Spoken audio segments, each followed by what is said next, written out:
যুক্তরাষ্ট্র ও ইসরায়েলের যৌথ হামলার পর ইরান ঘিরে নানা মহলে রাজনৈতিক প্রতিক্রিয়া তৈরি হয়েছে। অনেক সমালোচক হোয়াইট হাউসের একতরফা সামরিক পদক্ষেপ নিয়ে প্রশ্ন তুলেছেন। তবে ওয়াশিংটনে এমন ব্যক্তিদের উপস্থিতি দেখা গেছে যারা প্রেডিকশন মার্কেট প্ল্যাটফর্ম কালশি ও পলি মার্কেটে বাজি ধরে বড় অঙ্কের মুনাফা লাভ করছে। এই প্ল্যাটফর্মগুলোতে ট্রেডাররা যুদ্ধ ও গুরুত্বপূর্ণ ভূরাজনৈতিক ঘটনার সম্ভাব্য ফলাফলের ওপর বাজি ধরেন।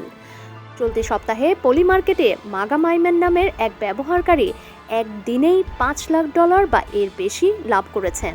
তার বাজি ছিল যুক্তরাষ্ট্র ও ইসরায়েলের হামলার পর ইরানের সর্বোচ্চ নেতা আয়াতুল্লাহ আলী খামেনি ক্ষমতায় থাকবেন না। পবিত্র রমজানে এভাবেই আপন হয়ে উঠুক সবাই ইসপির আপন করা স্বাদে। ইসপি আপন করা স্বাদ। ক্যালিফোর্নিয়ায় ডেমোক্র্যাটের প্রতিনিধি মাইক লিভিন সামাজিক মাধ্যম এক্সে পোস্ট দিয়ে জানিয়েছেন, ইরানে হামলার খবর গণমাধ্যমে আসার প্রায় 71 মিনিট আগে পলি মার্কেটে বাজি ধরা হয়েছিল।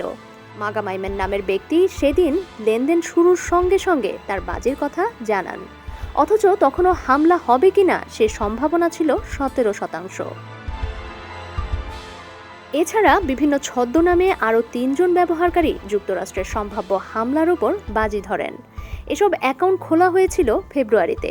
সেগুলো থেকে এখন শুধু ইরান সম্পর্কিত বাজি ধরা হচ্ছে। আগের কিছু ঘটনার সঙ্গে এসব বিষয়ের মিল থাকায় আইন প্রণেতাদের মধ্যে উদ্বেগ তৈরি হয়েছে।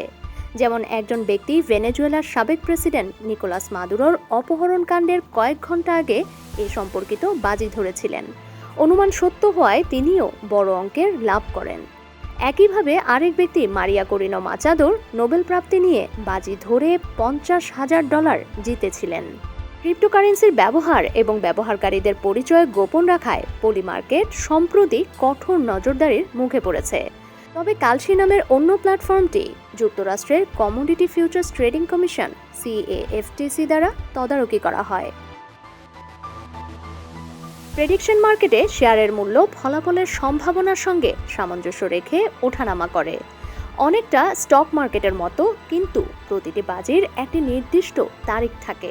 যেমন ইরানে হামলা নিয়ে বাজির নির্দিষ্ট সময় ছিল 28 ফেব্রুয়ারি, অর্থাৎ এই দিনের মধ্যে যুক্তরাষ্ট্র ইরানে হামলা করবে। এটি সাধারণ বাজির মতো হলেও বিশেষ বৈশিষ্ট্য আছে এতে। এ ধরনের লেনদেন পণ্যের ফিউচার ট্রেডিংয়ের মতো কাজ করে, যেমন তেলের ভবিষ্যৎ বাজার। বড় আর্থিক প্রতিষ্ঠানের জন্য ডিজিটাল ব্যবস্থা তৈরির কাজ করে গ্লোবাল সেটেলমেন্ট। এর প্রধান নির্বাহী কর্মকর্তা CEO রায়ান কার্কলে আল জাজিরাকে বলেন, সাধারণ বাজি এবং মানুষের নিরাপত্তা নিয়ে বাজি ধরার মধ্যে পার্থক্য আছে। মূল প্রশ্ন হলো, আমরা কি গণতন্ত্রের ওপর বাজি ধরে ফিউচার মার্কেট তৈরি করব? ভূরাজনীতি ও যুদ্ধের ওপর এমন করাটা কি ঠিক? সামাজিক দৃষ্টিকোণ থেকে এসব বিষয় বিবেচনা করা দরকার। ডেস্ক রিপোর্ট, সমকাল।